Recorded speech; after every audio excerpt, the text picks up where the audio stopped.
मैं doctor Vinay Singh Yadav, associate professor, राजकीय महाविद्यालय बहरोड अलवर, आपका इस कक्षा में स्वागत करता हूं, अभिनंदन करता हूं। हम एक और टॉपिक के साथ रूबरू हैं, प्लेटो के संदर्भ में। और परीक्षा में ये क्वेश्चन भी कई बार पूछा जाता है कि क्या प्लेटो प्रथम फासीवादी था? क्या प्लेटो प्रथम फासिस्ट था? क्या प्लेटो प्रथम फासिस्ट था? ये एक समस्या मूलक प्रश्न है। वर्तमान युग के प्रथम विश्व युद्ध के बाद सब आप जानते हैं कि फासिज्म का जन्म इटली में हुआ, और फासिज्म का जो जनक थे वो मुसोलिनी थे। इटली आर्थिक संकट से ग्रस्त था, वहाँ बेकारी की समस्या फैली हुई थी और लोग रोजी रोटी के लिए तड़फ रहे थे। राजनीतिक क्षेत्र में भी आतंक फैला हुआ था, पारिवारिक सामाजिक जीवन खतरे में था।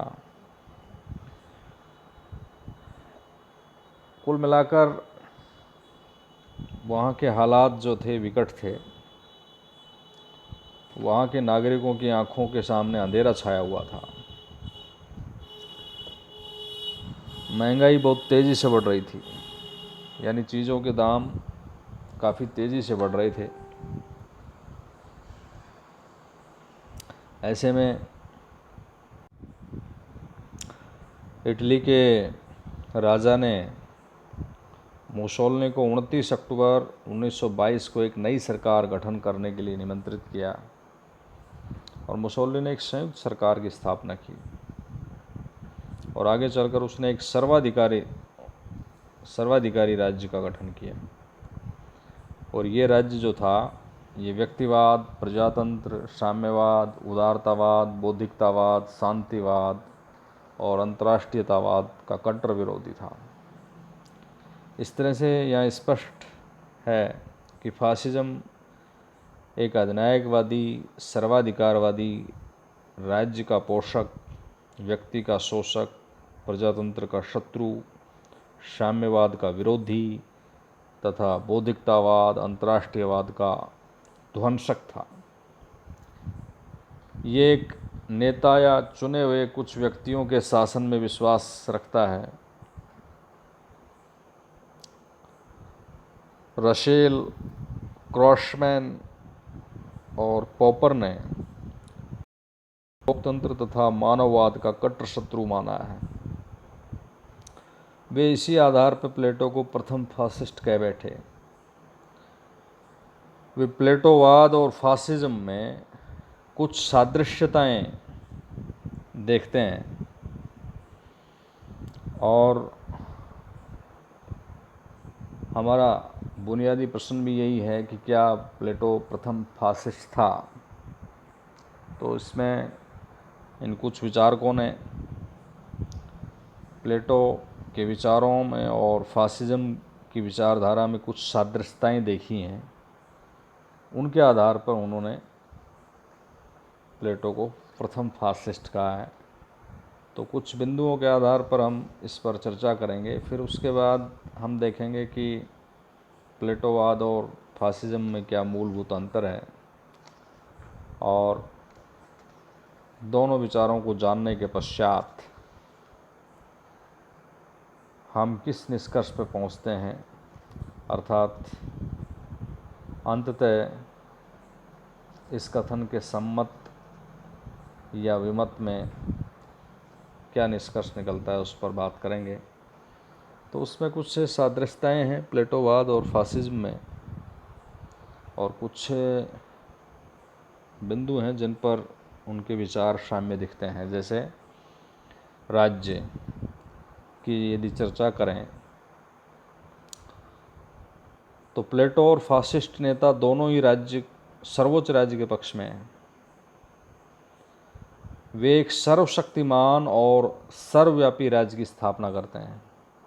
वे राज्य की निरंकुश संप्रभुता में विश्वास रखते हैं। व्यक्ति राज्य के ऊपर आश्रित है। वह राज्य के बिना अपने व्यक्तित्व का विकास नहीं कर सकता। एक फासिस्ट नेता का कहना है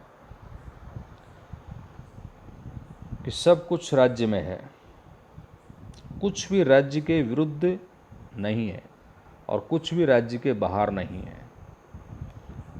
अतः व्यक्ति का ये कर्तव्य है कि वह आंख मूंद कर सरकार की आज्ञाओं का पालन करे। प्लेटो का आदर्श राज्य में भी ऐसी बात है कि प्रत्येक वर्ग को अपने अपने कार्यों का संपादन करना चाहिए। कोई वर्ग दूसरे कार्यों के में हस्तक्षेप ना करे, कोई सरकार की आज्ञा का अवहेलना ना करें। मतलब इस विचार से ये प्रतिध्वनि निकलती है कि व्यक्ति जो है राज्य रूपी मशीन के एक पुर्जे की भांति सदा घूमता रहता है। तो प्लेटो और फासिस्टों का राज्य पर एक जैसा विचार है। इस आधार पर वो विचारक इसको प्रथम फासिस्ट कहते हैं। दूसरे बिंदु पर यदि चर्चा करें यानी शासक, तो फासिस्ट राज्य में एक फासिस्ट पार्टी की व्यवस्था होती है और फासिस्ट पार्टी सरकार का गठन करती है जो राज्य के सभी कार्यों का संपादन करती है। फासिस्ट पार्टी का नेता ही शासक होता है और वो नेता सर्वज्ञ, सर्वबुद्धिमान, सर्वशक्तिमान होता है। प्रत्येक नागरिक का ये कर्तव्य है कि वह नेता में विश्वास करे, उसकी आज्ञाओं का पालन करे।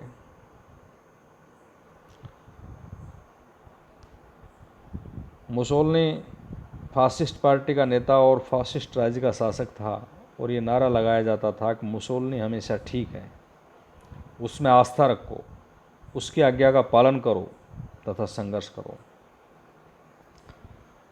इधर प्लेटो भी अपने आदर्श राज्य में राज्य का संचालन का जो भार है वो दार्शनिक शासक को सौंपता है और दार्शनिक राजा राज्य का संपूर्ण जो शासन शक्ति है वो अपने हाथ में लिए रहता है।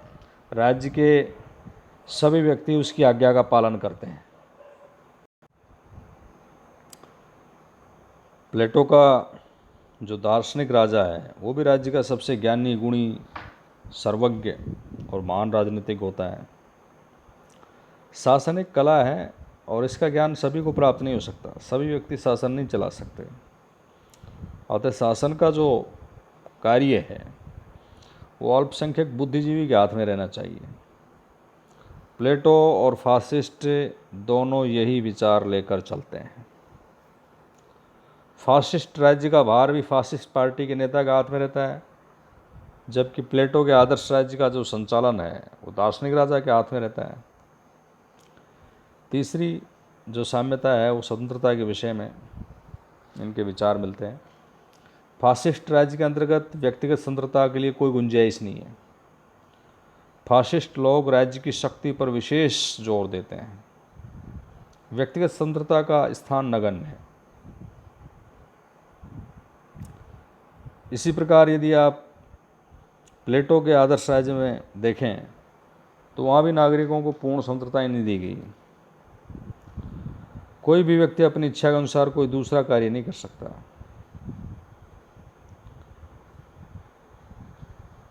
एक कोल्हू के बैल के समान अपना जीवन, उसका जो जीवन है जीवन परिधि में सदा घूमता रहता है एक समान। अतः प्लेटो और फासिस्ट नेता दोनों व्यक्तिगत स्वतंत्रता के विरोधी हैं। जहाँ तक शिक्षा का संबंध है, प्लेटो निजी शिक्षा का कट्टर विरोधी था। वह राज्य नियंत्रित शिक्षा पर विशेष जोर देता है। उसका कहना है कि निजी शिक्षा से राज्य की एकता को आघात पहुंच सकता है। अतः राज्य की शिक्षा व्यवस्था होनी चाहिए, राज्य में एक रूपता और एकता जिससे बनी रहे। प्लेटो निःशुल्क और अनिवार्य शिक्षा के पक्ष में थे। प्लेटो अपनी प्रारंभिक शिक्षा में स्पार्टा की सैनिक शिक्षा का समावेश करता है। फासिस्ट नेता भी सैनिक शिक्षा के पक्ष में हैं। फासिस्ट नेता भी निःशुल्क अनिवार्य राज्य नियंत्रित शिक्षा के पक्ष में हैं। वे दोनों स्त्री पुरुष की समान शिक्षा के पक्ष में हैं। तो ये भी विचार इनका यहाँ मिलता है। इसी तरह से साहित्य की जांच की बात करें तो इसमें भी यही विचार निकल कर आते हैं। प्लेटो ये कहते हैं कि साहित्य सत्य या असत्य हो सकता है, अतः बच्चों को सत्यता से भरी कहानी सुनानी चाहिए। हर काल्पनिक वार्ताओं और कहानियों की जांच होनी चाहिए। प्लेटो कवियों की झूठी और गलत कविताओं पर प्रतिबंध लगाने के पक्ष में है। प्लेटो नगरवासियों के लिए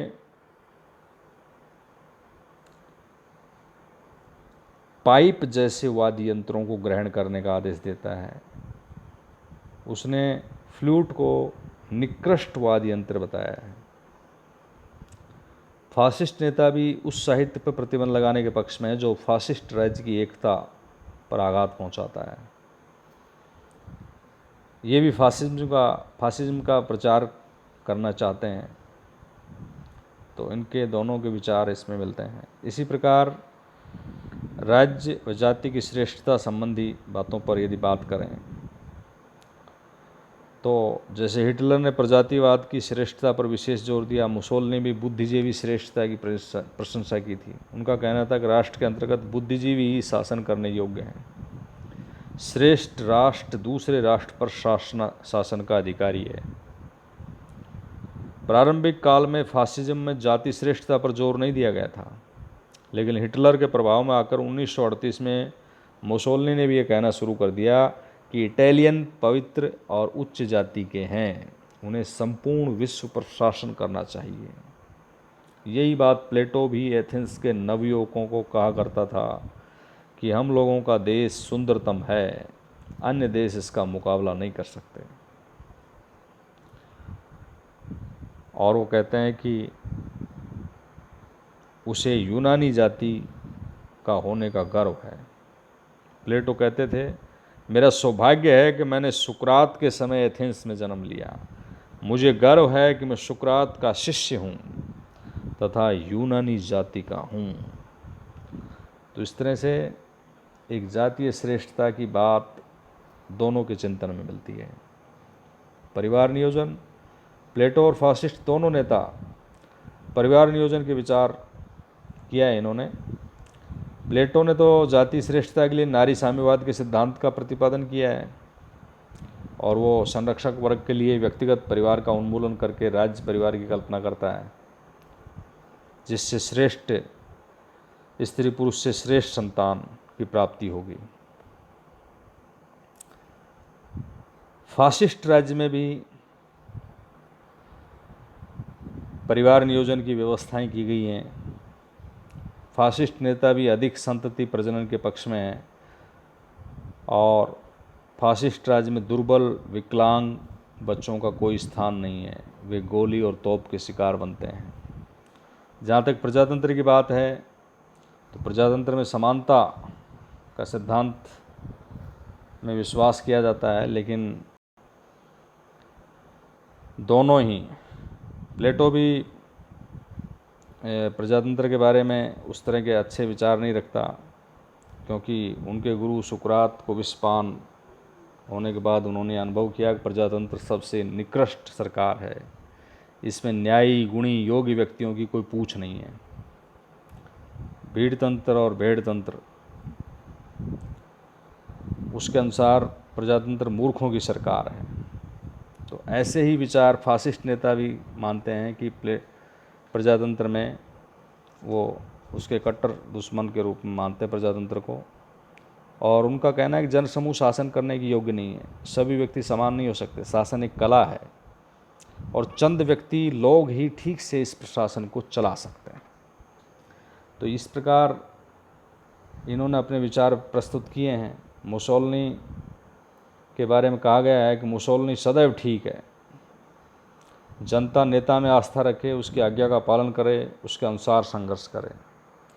तो ये स्पष्ट है कि प्लेटो और फासिस्ट दोनों ही प्रजातंत्र के कट्टर शत्रु हैं। तो इनके आधार पर कुछ विद्वानों ने कहा है कि प्लेटो प्रथम फासिस्ट था।